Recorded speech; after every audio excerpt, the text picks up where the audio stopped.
In this video, I'll be showing you how to enhance your presentation diagrams using Napkin AI effects. I'll start by clicking on the Strategic Market Pricing Funnel infographic within my document to select it. On the right-hand panel, I'll open the Effects menu to browse through the available artistic styles. As I scroll down the list, you can see options ranging from watercolor and ink story to pencil draft and low poly. For this specific diagram, I'm going to select the origami style. I'll make sure the toggles for visual icons and text are active, and then I'll click Apply.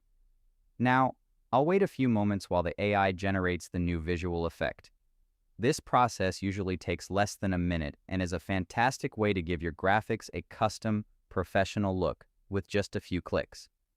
Once the generation is finished, you can see the funnel has been completely transformed into a sleek origami design. I'll scroll down to check the rest of the layout and then back up to admire the new aesthetic. It looks much more dynamic and polished than the standard version. And there you have it. That's the complete process of Napkin AI effects.